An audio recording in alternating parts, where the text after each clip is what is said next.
I'm not sure if this is already working.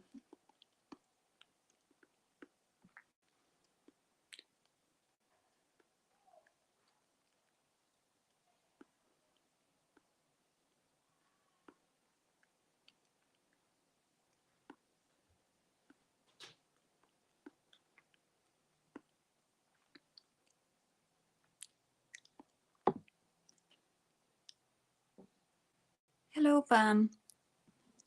I'm just testing this StreamYard thing because I don't know if it really works with the equipment that I have. So I'm not so sure if I'm going to be live for a long time. But let's see, this is the first live that I do. And especially this is the first live that I do in English. Okay. Let me just put here and organize my things. What it's fun is that in my classes I'm very loud, and here I don't want to shout that much because I have kind of special neighbors. The walls are too thin, so I don't want them to hear me shouting or something. But let me know if you can hear me. I have here both the chat working, my own channel as well. Okay. Hi, Callie. I hope you can hear me. Okay. Let me just set this up. Okay. Thank you, Callie. Okay.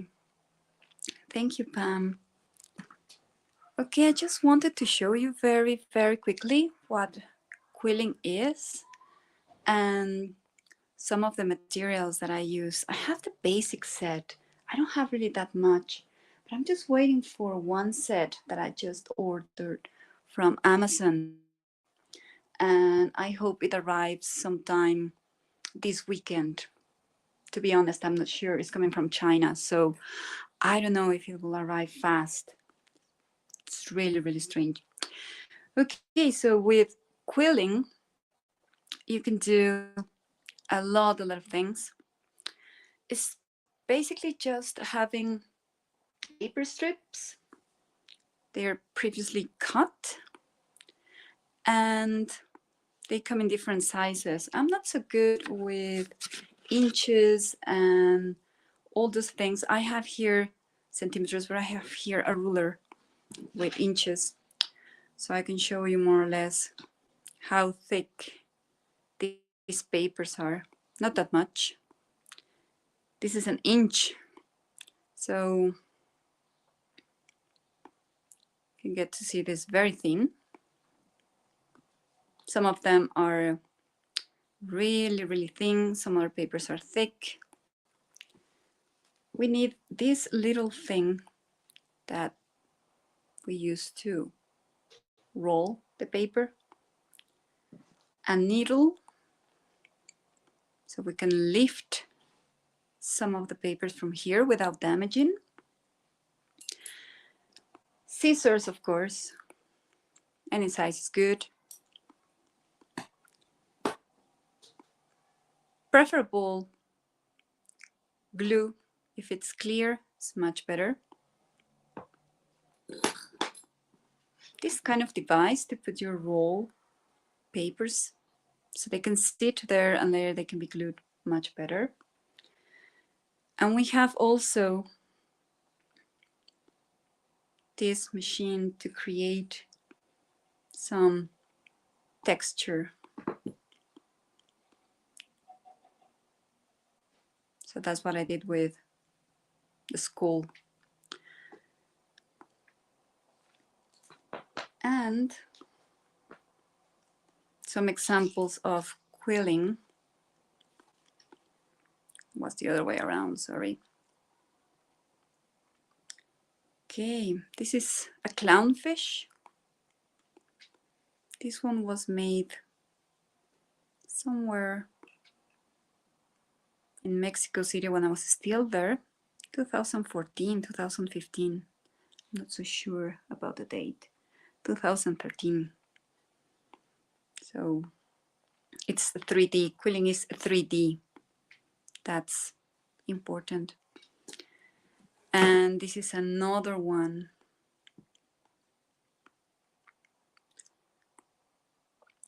Just with rolls, different sizes. I need to go and frame this one because it's already being affected. So I have to find a place to go and frame these and put like a crystal or acrylic. Okay. Yes, Callie, this is really, really nice, but it really takes a long time, you know? You have to be quite patient. And probably some of you saw this one that I've been displaying around my Instagram. It's the sugar skull. I still need to finish a bunch of flowers to add this size. Okay. Yeah, everything's thin paper. Most of it was with this paper. Very, very thin. These flowers in Spanish are called cempasúchil. And I think in English you call them marigolds or something like that. I think that's the name. The interesting thing about this flower is that it's normally blooming in October, November, and that's why it's used for the Day of the Dead. So most of the offerings or altares, as we call them, have purple and orange. Those are like the traditional colors. So I want to finish a bunch of marigolds, cempasúchil, to add here, and then that would be like calling it quits for this one. It took me like a week, more or less, to do this one. So quite interesting process. So let me go and grab small sample. And this is what we do. You have to be very careful with your fingertips, or you can get cut. It has happened to me quite much. So you put your paper strip here, and what you do is that you roll with a very, very consistent pressure. Not too tight, not so loose.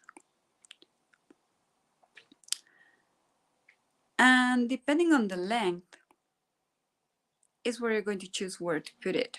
This one is small paper, so I think it goes here.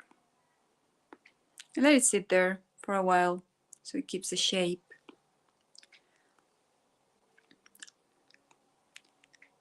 And if you want something tighter, have your glue ready. I'm going to put it like this. And here you can be a bit tighter. It's important, the first grip is very, very important. If it's too loose, you'll lose this. With your nail, you can just push it to keep the shape.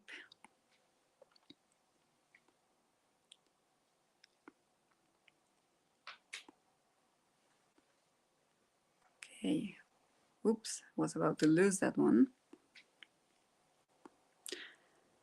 I first learned quilling like 22 years ago.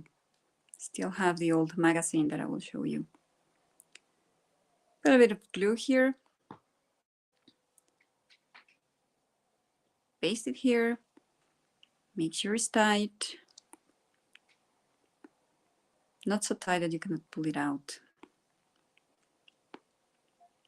And here you have small, tight circle. This one doesn't need to be anywhere. So with basic figures, you can do lots of things. And I have this old magazine in Spanish. Quilling is called Filigrana. Get to see some of the examples. The basic figures are these.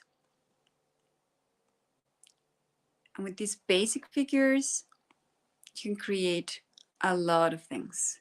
So this magazine has got instructions for the basic movements, as they call them.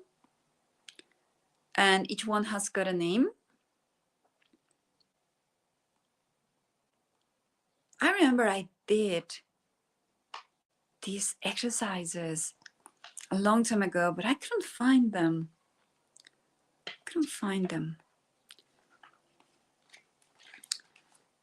What I remember is that I have, what I could find was this, my collection of flowers. But you have got little animals, you have got roses. I mean, you can do a lot of things with these. Depends on paper. I found the animals.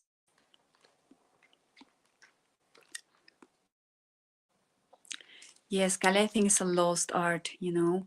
It's not very popular with people. I think that's why I decided to use this one as my first streaming, because I have seen a lot of scrapbooking and journaling and people making collage and things like that, or painting or doing watercolor.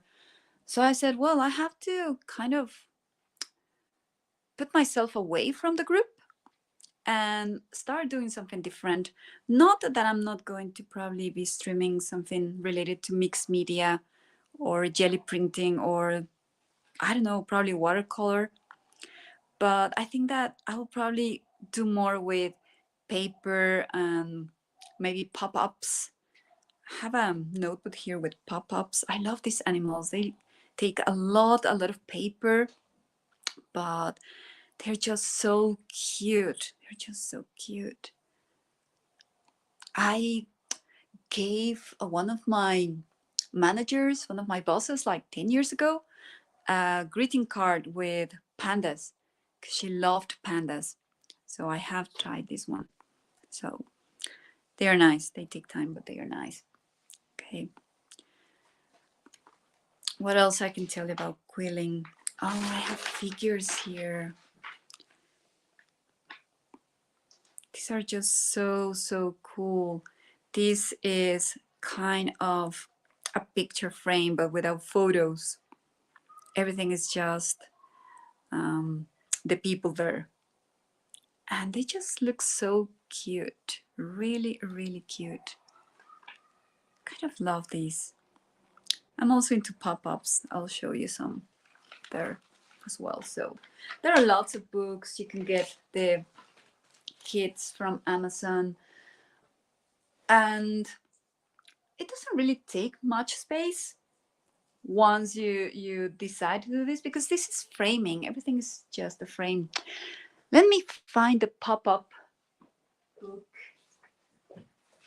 here. I'll show you how to take this one out and shape it. But I'm doing this pop-up crazy journal. Hope it doesn't tilt too much. So some paper collage here with tissue paper, I think it's called in English. In Spanish, we know it as papel de China. And these kind of things that you can do. These are also my favorite things to do with paper. So these are pop-ups. Practicing basic figures here. Here I have another one.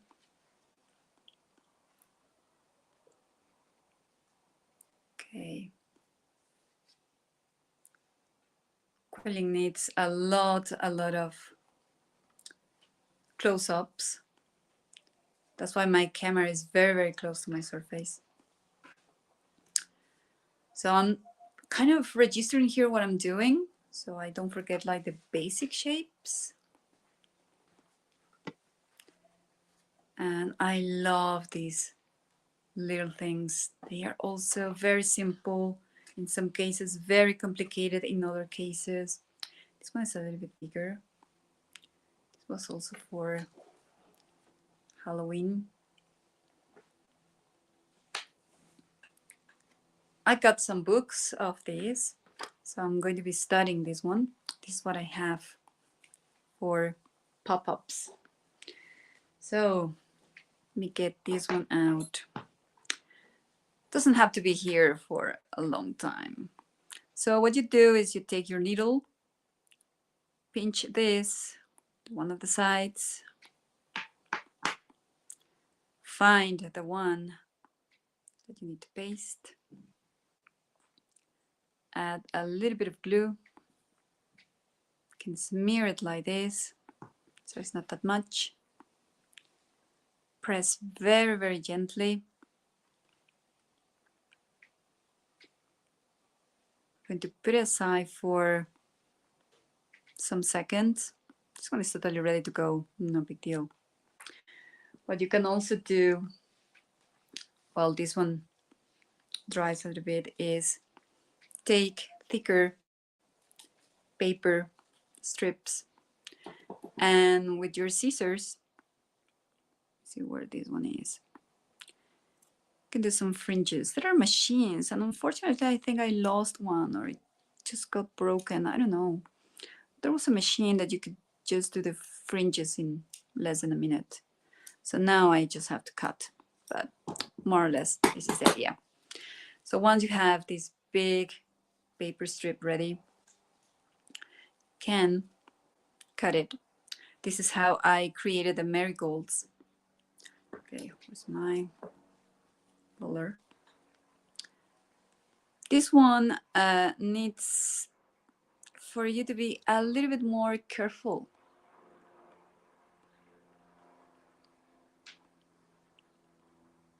Because it has to be tight, but you cannot just pull it so much or you're going to break it. So you have to be very, very patient. Just roll and roll. And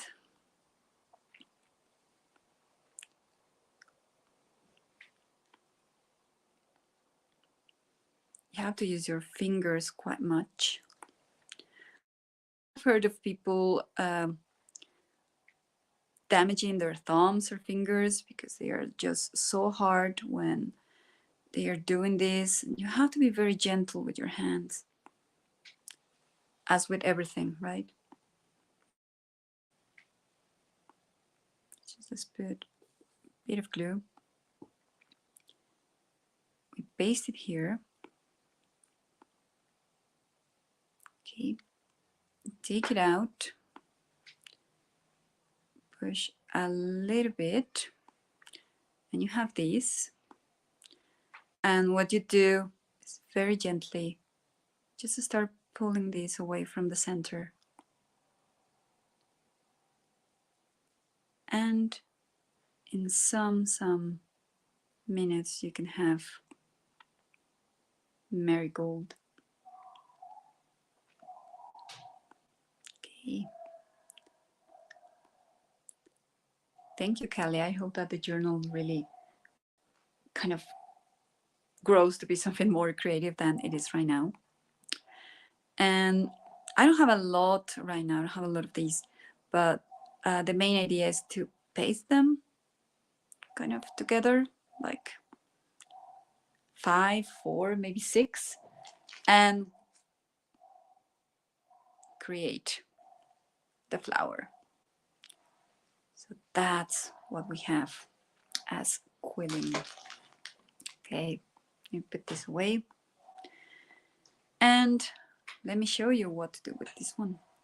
We can do different shapes. The secret here is to find exactly where you paste it. And that's where you're going to pinch very softly at first. Here I'm going to be doing a teardrop later with another shape. See what I can do here. Because this one is very small.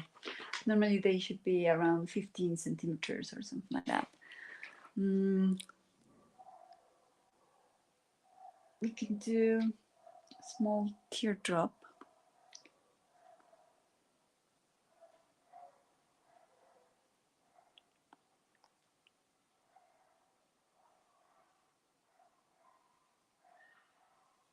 And this is more or less what you finish up with. Some of them are very tiny, but it's really, really nice. It takes time to do all the shapes that you need, you know. Every one of them is a small shape. And then what you can do is kind of build them all together on a separate plate, and then you can just paste them. So the butterflies took me a long time, a really, really long time. I think was the hardest part. This was not that difficult, despite the fact it looks like it is.